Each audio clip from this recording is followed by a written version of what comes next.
Assalamualaikum warahmatullahi wabarakatuh. Saya perkenalkan diri, nama saya Mas Furi M. SPD MPD, Guru SMP Negeri 3 Telu Siatinge, Kabupaten Bone, Sulawesi Selatan. Ya, baiklah, saya akan melanjutkan pemaparan dari Pak Sunaryadi tadi yang terakhir, menjelaskan kenapa sampai PKH itu sangat penting di Papua. Selanjutnya, kenapa PKH itu penting di Bone? Slide-nya.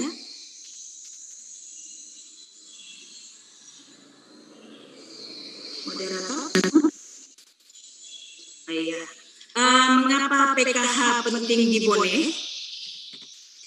Iya, sebagaimana data yang dilansir dari Kemenak Bone tahun 2019, terdapat angka 381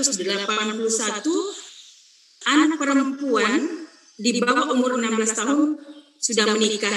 Kemudian umur 16 sampai 19 tahun berada pada angka 2.244 orang. Ini menandakan masih tingginya angka perkawinan anak di Bone, perkawinan anak yang di bawah umur. Alasan yang kedua, kecakapan hidup juga merupakan salah satu upaya yang tertuang dalam strategi nasional pencegahan perkawinan anak. Alasan yang ketiga, PKH sejalan dengan misi pemerintah Bone untuk menciptakan masyarakat Bone yang mandiri, berdaya saing, dan sejahtera. Next. Pelaksanaan program pendidikan kecakapan hidup di Sorong dan di Bone ini kurang lebih sama, perbedaannya hanya pada segi muatan lokalnya sudah masuk dalam kurikulum pendidikan. Kalau di Papua, sementara kami di Bone masih bagian dari program BK atau bimbingan kanseling. Ya, hal yang mendasari pelaksanaan PKH di Sorong atau Papua Barat adanya peraturan Gubernur Papua Barat nomor 19 tahun 2016 tentang mata pelajaran pendidikan kecakapan hidup sebagai muatan lokal wajib pada jenjang satuan pendidikan dasar dan menengah. Next. Begitu juga di Bone yang mendasari pelaksanaan LSD Life Skill Education tertuang dalam surat Bupati Bone nomor 50/247/5 Bapeda tanggal 7 Mei 2019 perihal nama UPT SMP intervensi program berani kerjasama dengan UNICEF dengan pemerintah Kabupaten Bone. Yang kedua, surat Kepala Dinas Pendidikan Kabupaten Bone pada tanggal 5 Juli 2019 perihal penyampaian tentang pengalokasian 2 jam pelajaran di sekolah masing-masing sekolah piloting. Ini sama dengan yang berlaku di Papua. Jadi durasi waktunya 2 kali 40 menit dalam 1 minggu. Selanjutnya adanya dukungan penuh dari kepala sekolah dan pengawas. Jadi kepala sekolah dan pengawas sangat antusias dengan adanya program LSD ini. Next.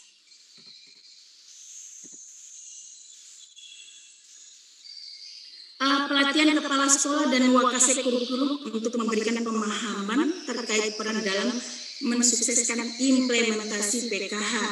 Jadi yang diharapkan di sini setelah kepala sekolah dan wakasek kurikulum diberikan pelatihan dan pemahaman tentang program-program PKH, dengan secara otomatis jumlah atau jam pelajaran PKH ini akan masuk di dalam schedule pembelajaran di sekolah. Action selanjutnya ada 62 guru yang telah dilatih, baik guru BK dan non-BK. Pada dasarnya sasaran utamanya adalah guru BK, tapi mengingat keterbatasan jumlah guru BK di setiap sekolah, jadi guru mata pelajaran lain pun include dalam kegiatan atau program LSC ini. Selanjutnya, adanya kesepakatan monitoring rutin kepala sekolah bersama Dinas Pendidikan Bone dan Lembaga Pemberdayaan Perempuan Bone. Ini mungkin tujuannya untuk mereview kembali kendala-kendala apa yang dialami oleh sekolah pada saat penerapan LSE di sekolah. Selanjutnya salah satu praktek baik kepala sekolah, beberapa sekolah membangun dan membenahi toilet dan menyediakan pembalut di UKS.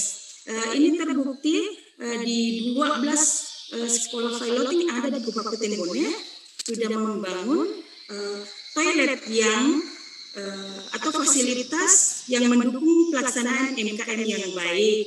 Iya, jadi saya contohkan di SMP Negeri 3 Telu Syatinge, pemenuhan fasilitas toiletnya sudah memenuhi standar rasio, di mana sesuai dengan aturan kalau perempuan, siswa perempuan perbandingannya 25 orang per satu toilet, untuk laki-laki 40 orang per satu toilet. Alhamdulillah di SMP Negeri 3 Telu Syatinge salah satu sekolah piloting sudah memiliki lebih dari yang diharapkan, sekitar kurang lebih 17 toilet yang tersedia dengan jumlah siswa kurang lebih 300. Next. Salah satu contoh kegiatan di pertemuan ke-6, ya, jadi pertemuan ke-6 ini masuk dalam modul 2 di buku panduan guru dan panduan siswa.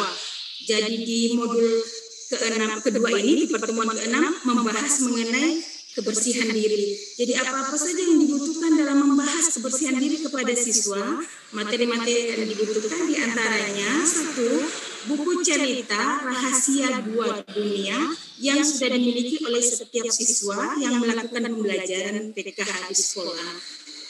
Selanjutnya yang dibutuhkan lagi adalah 1 rapor kebersihan di sekolah yang terdapat pada buku pegangan siswa yang sudah dimiliki oleh masing-masing siswa.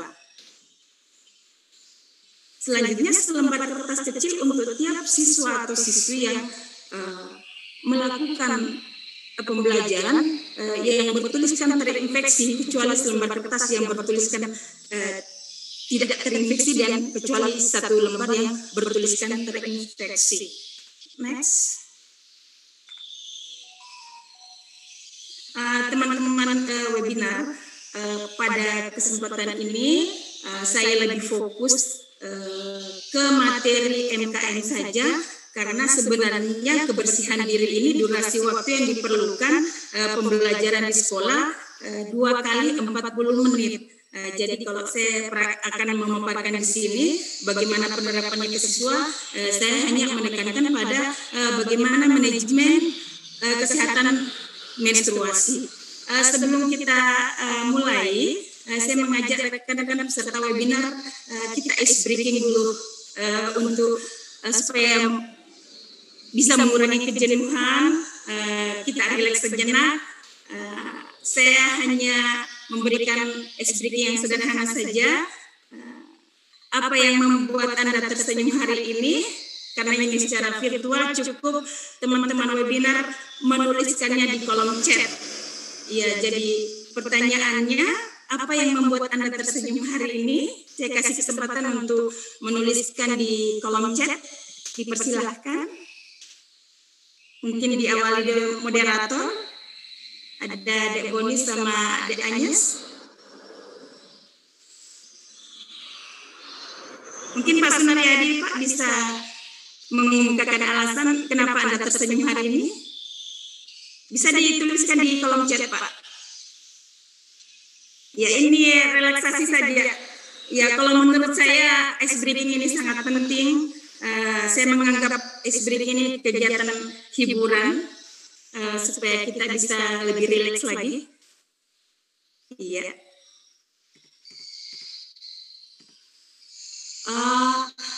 Ternyata sudah banyak yang berkomentar. Cuma agak sulit dibaca ini lari-lari. Iya. Jadi apapun alasannya, pasti setiap orang punya alasan yang berbeda-beda kenapa tersenyum hari ini. Ya, oke.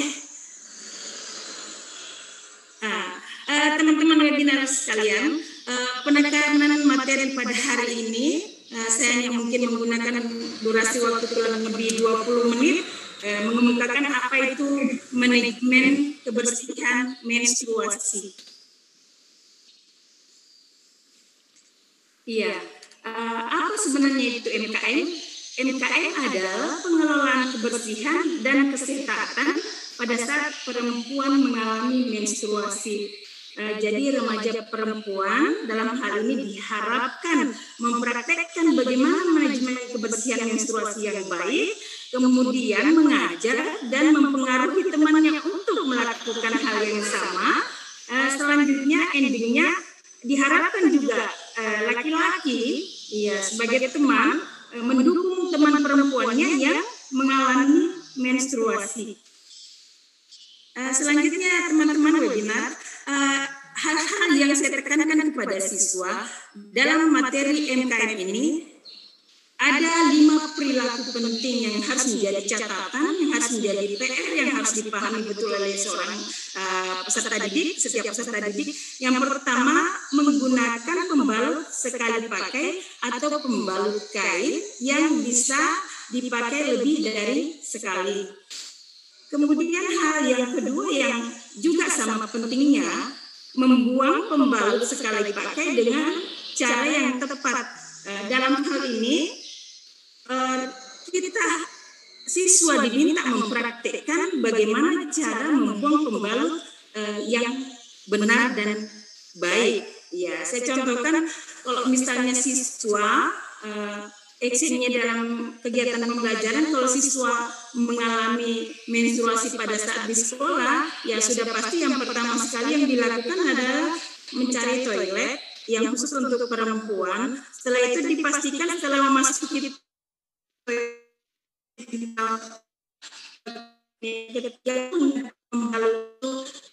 dengan tenang, tidak usah terburu-buru.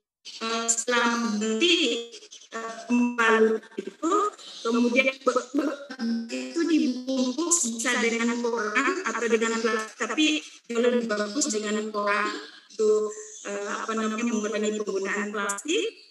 Dan ditekankan bahwa bekas softtek ini tidak dibuat di setempat, tapi sampai toilet. Iya. Kenapa ditelan di tempat? Karena kapan kita buang yang terbuka itu bisa menyebabkan yang bisa menyebabkan penyakit. Kemudian setelah bekasnya akan mencuci tangan dengan jadi juga kita untuk mencuci tangan yang baik dengan cara yang pertama sekali membutuhkan airnya itu harus dari air yang mengalir sudah kena dengan berikan selepas ibu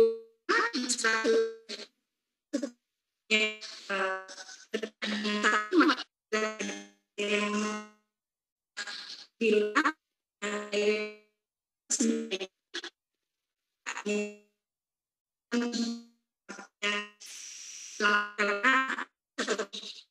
dikhawatirkan jadi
mungkin suara dari pembicara agak terputus-putus. Kita akan sambut dengan iklan dari Kementerian Pendidikan terlebih dahulu supaya menunggu dan stabil.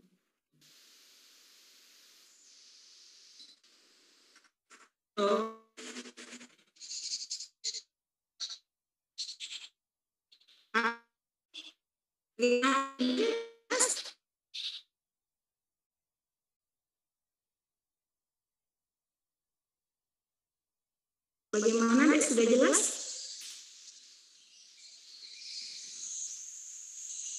Ya.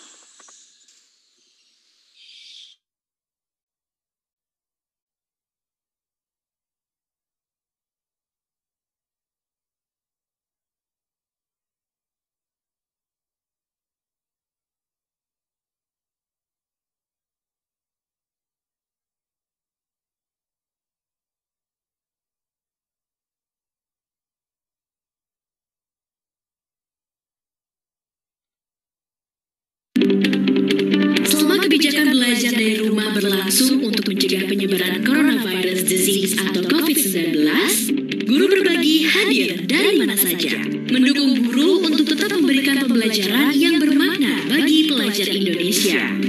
Guru Berbagi merupakan gerakan gotong royong pemerintah, guru, komunitas, dan penggerak pendidikan untuk bersama hadapi COVID-19. Bergotong royong untuk berbagi ide dan praktik baik melalui rencana pelaksanaan pembelajaran atau RPP agar anak-anak Indonesia bisa belajar dari mana saja. Kementerian Pendidikan dan Kebudayaan melalui Direktorat Jenderal Guru dan Tenaga Kependidikan meluncurkan gerakan Guru Berbagi melalui laman Guru Berbagi, yaitu guruberbagi.kemdikbud.go.id.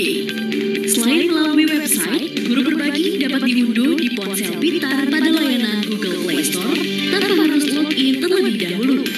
Melalui laman Guru Berbagi, guru-guru mulai dari jenjang PAUD, SD, SMP, SMA, pendidikan khusus, hingga pendidikan masyarakat dan komunitas pendidikan berbagi aksi seperti pelatihan-pelatihan untuk meningkatkan kompetensinya terutama dalam melakukan pembelajaran daring dengan berbagai macam teknologi yang ada.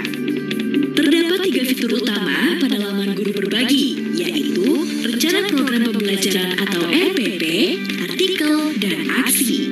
Berbagi RPP adalah wadah berbagi bagi guru, komunitas, atau praktisi pendidikan bisa mengunggah RPP buatannya.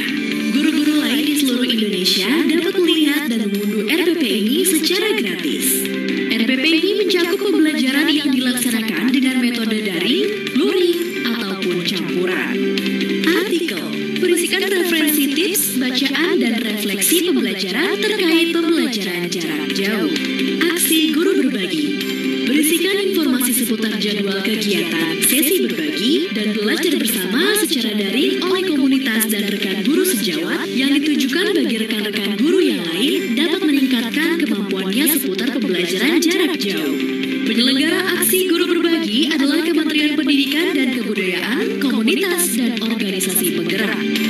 Laman yang bersifat dua arah ini dengan guru dapat berbagi ide dari praktik baik yang dibagikan oleh guru lainnya, tentu dapat menciptakan ruang interaksi, kolaborasi, dan kreatif bersama seluruh pengajar di seluruh Indonesia. Untuk dapat berpartisipasi dengan menjadi kontributor Guru Berbagi, Anda dapat login laman Guru Berbagi dengan menggunakan ID SIM PKB atau Simpatika Anda.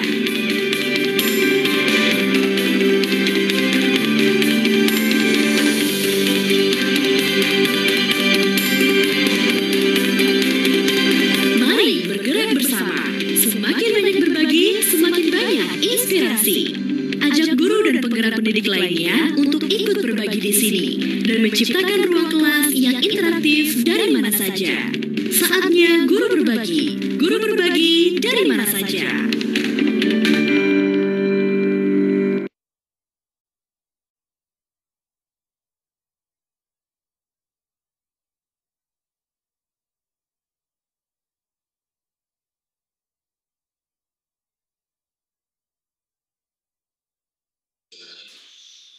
Dia menjadi mana?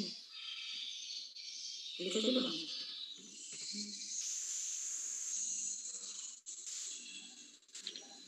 Lanjut Ibu.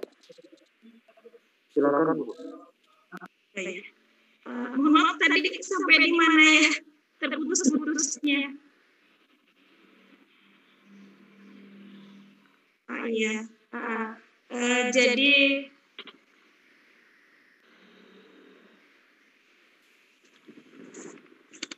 tadi sampai MKM sudah Pak ya. Mohon peserta sampai di mana? Moderator sampai di mana tadi yang sampai terputus? Iya, tadi sampai MKM itu. Ini cuma reproduksi Bu, yang untuk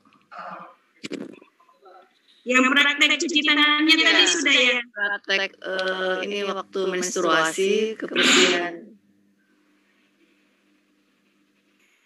Iya Bu, waktu kebersihan ini pada wanita saat menstruasi. Oh iya. Iya. Jadi saya ulangi kembali karena tadi persoalan jaringan tiba-tiba saya live sendiri. Perilaku yang baik dalam kebersihan menstruasi yang kedua adalah membuang pembalut sekali pakai dengan cara yang tepat. Cara yang tepat itu tadi dengan membuang di tempat sampah dalam keadaan terbungkus. Ya jauh lebih baik menggunakan koran bekas daripada plastik untuk mengurangi penggunaan plastik.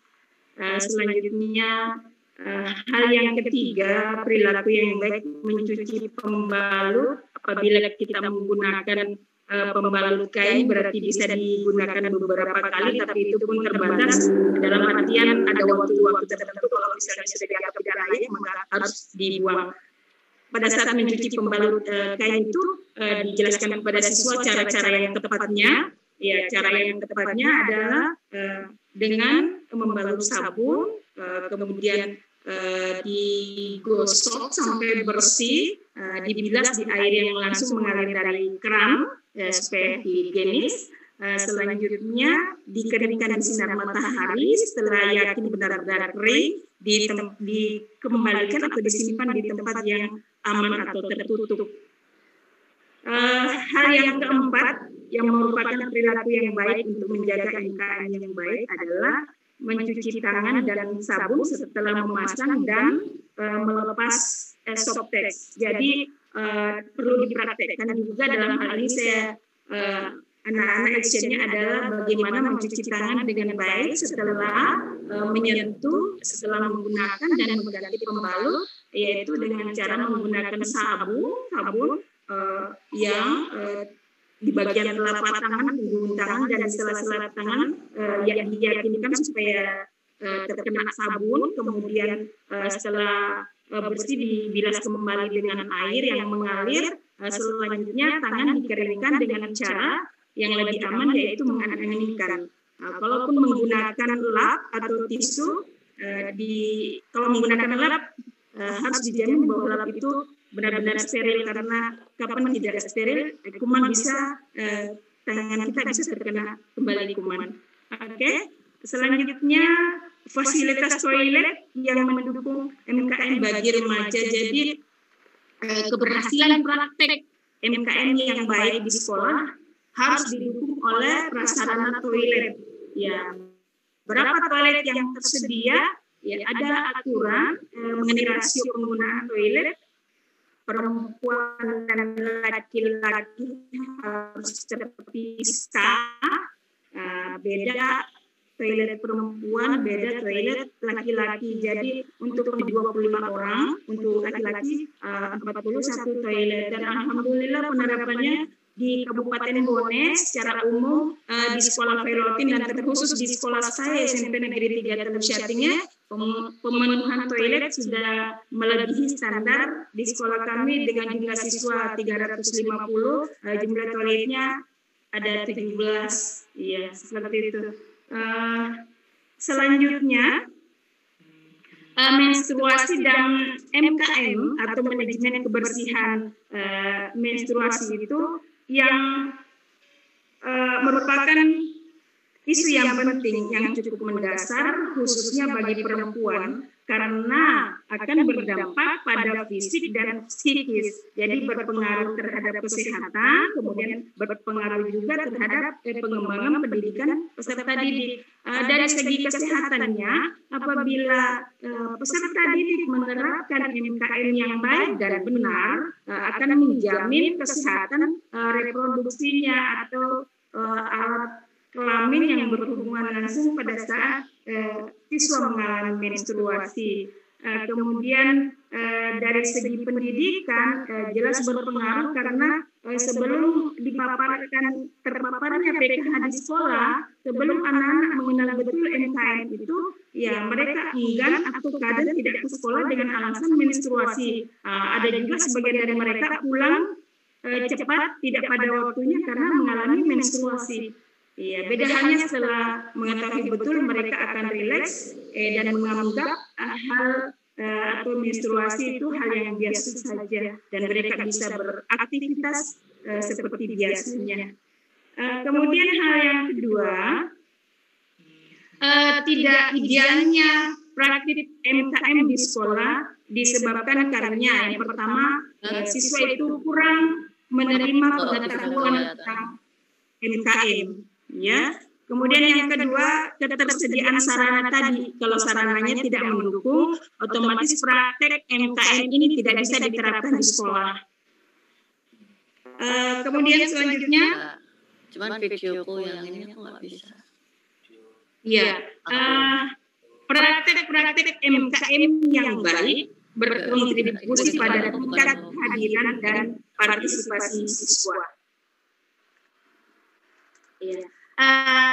Teman-teman webinar yang saya cintai, dalam penekanan materi ini yang perlu kita paparkan ke siswa adalah apa itu menstruasi, apa yang terjadi pada saat menstruasi, apa yang dilakukan pada saat menstruasi.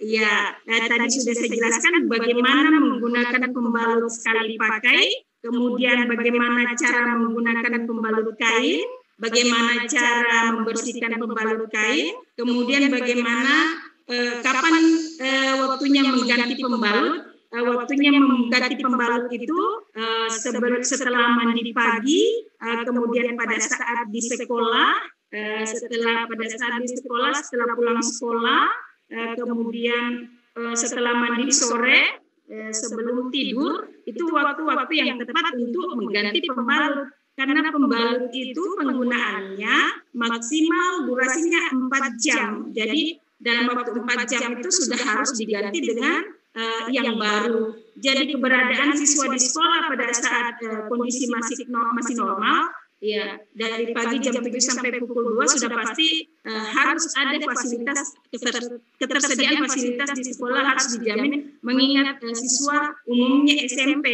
dari umur 10 sampai 13 tahun itu sudah mengalami yang namanya menstruasi.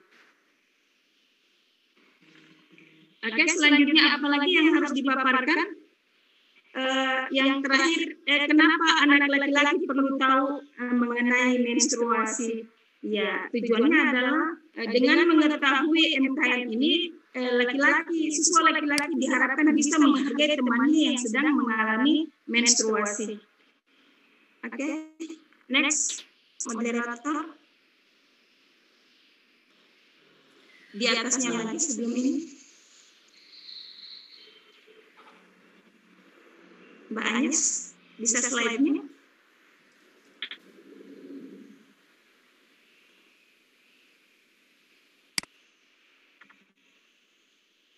Ya, itulah tadi yang menjadi pesan penting di materi MKM ini adalah yang pertama, bagaimana peserta didik mempraktekkan MKM yang baik. Pesan yang kedua, bagaimana siswa ini bisa mempengaruhi dan mengajak temannya untuk melakukan hal yang sama. Dan yang ketiga, diharapkan peserta didik laki-laki bisa menghargai temannya yang sedang mengalami menstruasi. Bisa tampilkan slide-nya, moderator?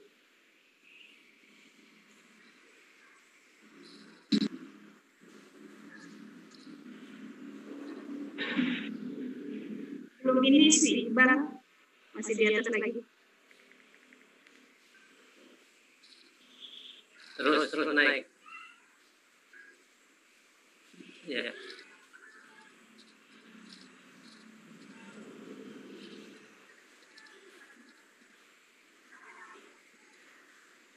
Turun. Ya.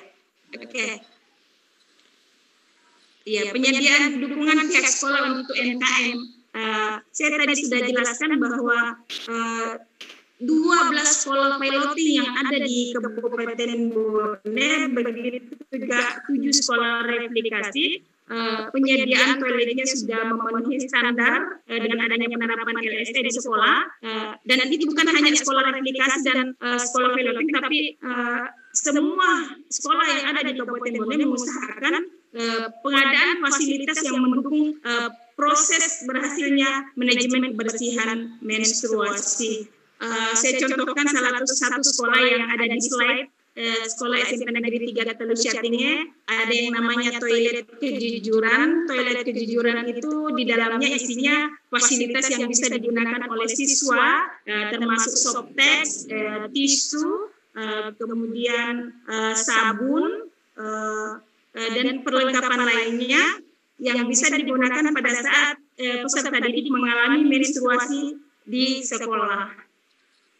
Next. Iya. MOU pengembangan UKS, kepala sekolah mengadakan nota kesepahaman atau MOU dengan puskesmas terdekat untuk pengembangan UKS, edukasi kesehatan reproduksi dan kesehatan seksual. Jadi dalam hal ini kesepakatan antara kepala sekolah atau pihak sekolah dengan puskesmas terdekat menyinkron antara program yang sudah dibuat oleh puskesmas seiring dengan program yang kami buat di UKS, termasuk pelatihan dokter remaja supaya anak-anak lebih memahami tentang kebersihan, tentang kesehatan, kemudian penyuluhan tentang narkoba, penyuluhan tentang alat-alat reproduksi dan seksual, penyuluhan tentang bagaimana menjalin hubungan yang baik, seperti itu bentuk hubungannya antara kegiatan yang disinkronkan dengan program-program yang ada di puskesmas. Next.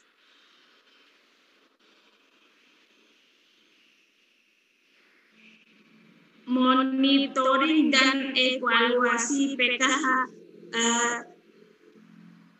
Pada kesempatan ini saya kembali ke Pak Sundaryadi.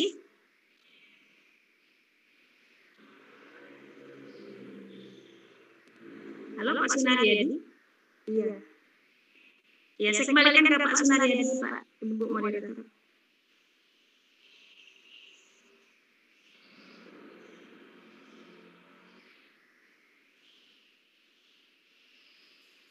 Ya, Pak Sundaryadi, apakah sudah? Ya. Bu Anies, mohon maaf tiba-tiba jaringan turun ini. Oh iya. Ya, Bapak baik. mau melanjutkan materi yang selanjutnya, Pak? Boleh. Ya.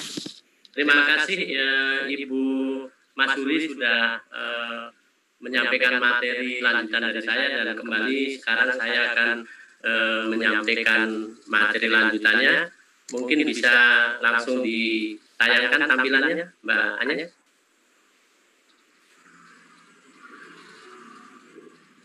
Ya, baik.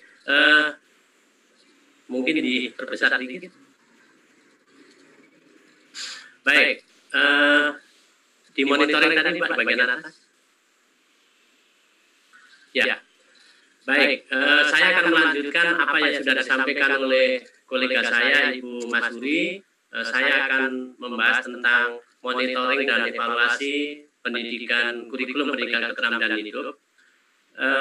Menurut review global yang terkait dengan program pendidikan kecakapan hidup yang dilaksanakan oleh beberapa negara, termasuk di negara kita, menyebutkan memang ada tantangan besar dalam mengukur hasil sebuah pendidikan kecakapan hidup. Hal ini dikarenakan beberapa faktor, diantaranya adalah perilaku yang sangat kompleks, sehingga perilaku ini sedikit agak sulit untuk diukur. Perilaku dipengaruhi oleh beberapa faktor, yakni faktor keluarga, latar belakang sosial, gender, dan beragam faktor-faktor yang lain. Konsep pendidikan kecakapan hidup adalah sesuatu hal yang baru yang diperkenalkan kepada remaja-remaja kita, maka ini juga membuat sedikit agak sulit di dalam membuat evaluasi ataupun memonitor. Dan pendidikan kecakapan hidup ini akan selalu berkembang. Oleh karena itu, metode pengukuran dari hasil pembelajaran kurikulum pendidikan kecakapan hidup ini masih bersifat self-reporting. Nah, next. Di dalam monep yang dilakukan oleh teman-teman baik dari pengawas maupun dari UNICEF dan dari Dinas Pendidikan, diambil beberapa contoh deskripsi seperti pada materi pengenalan diri. Pada materi pengenalan diri itu di kuesioner dan remaja ditanya, apakah ini merupakan hal yang baru buat remaja? Kalau ya, berarti remaja tinggal mencintang di bagian di bawahnya angka 1. Kemudian kalau itu merupakan remaja itu baru tahu saja, jadi itu hal baru dan dia sudah tahu kalau itu hal baru, maka dia di yang nomor 2. Kemudian kalau dia sudah memahami tentang mengenal diri sendiri, maka remaja mencintang di ketiga. Dan seterusnya di 4 dan 5 yang terakhir, remaja akan bisa melakukan pengenalan diri sendiri tanpa bantuan orang lain, maka dia akan mencintang di poin 5. Hasilnya adalah sebagai berikut. Dari monitoring yang next, dari monitoring yang dilakukan, monitoring dan evaluasi dan dilakukan dari medio 2017 sampai dengan pertengahan 2018 didapatkan sebagai berikut. Di dalam mengenal diri itu akan kelihatan pada saat pretest di sekitar bulan Juli Agustus 2017, kemudian selama 1 tahun setelah melakukan pembelajaran PKH dilakukan post test, maka hasilnya adalah seperti ini. Hasilnya adalah seperti yang ada di dalam diagram batang yang ditayangkan di dalam slide ini. Terjadi peningkatan yang cukup signifikan, khususnya kalau kita melihat di yang warna kuning di situ adalah remaja bisa melakukan secara mandiri. Yang awalnya hanya 9,5%, maka lonjakannya sebanyak 13%, akhirnya menjadi 22,5%.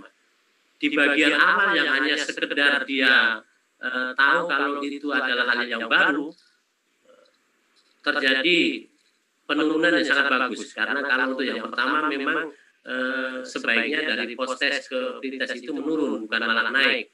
Karena dari hanya tahu saja, maka diharapkan dia akan bisa melakukan secara mandiri. Nah, penurunan juga cukup banyak, yaitu 14,5% dari 18,5 di pretest itu menjadi 4,5%. Nah, ini menunjukkan bahwa banyak sekali anak remaja kita yang sudah bisa mengidentifikasi diri sendiri tanpa bantuan orang lain dengan persentase perubahan yang cukup tinggi, yaitu 13%. Next. Di dalam kemampuan mengelola risiko itu nanti saya tidak akan membacakan semua hasil dari yang ditayangkan di dalam diagram ini, hanya saya memberikan 2 contoh saja. Di dalam kemampuan mengelola risiko, dari yang pertama dia yang itu merupakan hal yang baru bagi remaja, sangat drastis peningkatannya. Jadi dari 31,5% turun menjadi 8,0%, dan kita bersyukur kalau turun, bukan malah naik. Kalau naik berarti itu menjadi lebih tidak tahu. Jadi turunnya cukup banyak, yaitu sekitar 23,5%. Nah, tetapi di yang terakhir yang dia bisa melakukan tanpa bantuan orang lain, dari 7,5% hanya naik 3%. Ini menunjukkan bahwa kemampuan mengelola risiko ini tidak semudah dari yang pertama tadi. Yang pertama tadi 13% kenaikannya, maka itu menunjukkan bahwa itu memang cukup mudah bagi remaja. Kalau kemampuan mengelola risiko hanya 3% kenaikannya. Ini juga menunjukkan bahwa bagi remaja kemampuan mengelola risiko ini masih cukup sulit. Next, lanjut saja. Ya. Nah, ini adalah cerita dari remaja-remaja yang ada di Sorong, Papua Barat yang kurang lebih 2,5 menit. Mohon mungkin Bu Anies untuk bisa menayangkan agar kita semua bisa menyimak statement-statement dari mereka. Silakan, Pak.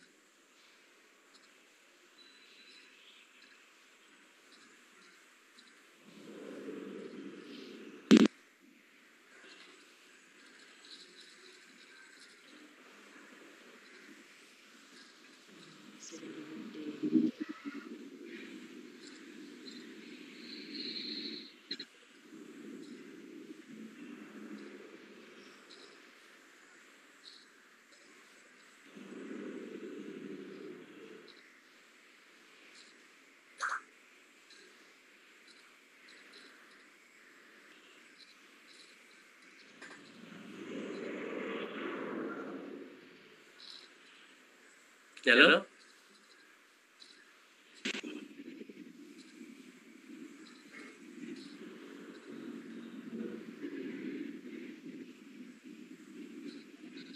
Remaja-remaja di Sorong, Papua.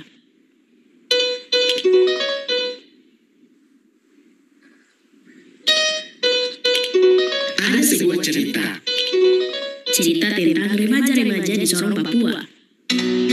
Remaja-remaja usia sekolah yang ceria dan penuh cerita. Remaja-remaja dengan hobi dan kepribadian yang berbeda-beda. Dan tentunya juga dengan permasalahan dan tantangan yang berbeda pula. Remaja-remaja ini menghadapi perjalanan yang panjang di depan mereka untuk menyelesaikan pendidikan mereka. Dan di mana mereka akan menghadapi banyak tantangan hidup yang harus dilewati. Di mana mereka harus mengambil keputusan-keputusan berdasarkan informasi yang tepat buat hidup mereka. Untuk itu, mereka perlu keterampilan dan pengetahuan tentang isu-isu yang mempengaruhi hidup mereka yang lebih dari sekedar ilmu matematika atau bahasa. Keterampilan dan pengetahuan itu datang sebagai bagian dari sebuah program. Pendidikan Kecakapan Hidup Sehat namanya. Program ini berupaya meningkatkan pengetahuan dan kemampuan anak-anak usia remaja dalam menghadapi masalah-masalah utama yang berpengaruh bagi mereka dan membekali mereka dalam mengambil keputusan-keputusan berbasis informasi dalam hidup mereka. Pendidikan Kecakapan Hidup Sehat mengajarkan soft skills seperti kemampuan mengenal diri sendiri, komunikasi, mengelola risiko, mengelola stres, perencanaan. Juga topik sosial seperti gender, pubertas, HIV, dan penyalahgunaan alkohol, dan bullying. Program membekali guru supaya bisa mengajar dengan cara lebih interaktif dan lebih menarik bagi remaja. Modul pengajaran dirancang supaya pesan-pesan kecakapan hidup disampaikan melalui kegiatan yang menyenangkan dan menarik. Jadi, kelas biasanya berlangsung aktif, diwarnai permainan peran, diskusi, dan bahkan nyanyian dan aktivitas fisik lainnya. Dan ini hasilnya.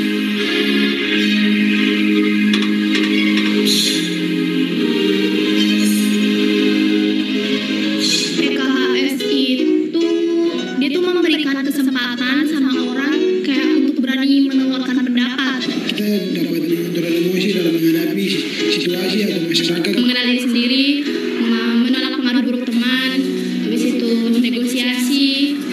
Saya suka pelajaran mengenali diri sendiri karena jati diri saya itu terbangun kembali. Mungkin dapat mengenal emosi dan perasaan dengan lebih dalam lagi. Nah, sekarang tuh pengen merubah diri supaya bisa jadi orang yang sabar. Lebih suka berteman, terus bisa menyelesaikan masalah.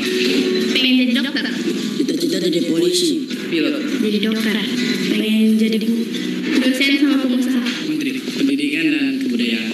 Sekarang mereka siap mengambil keputusan-keputusan penting berbasis informasi yang akan membantu mereka mengatasi tantangan Dan berkembang lebih baik di masa depan.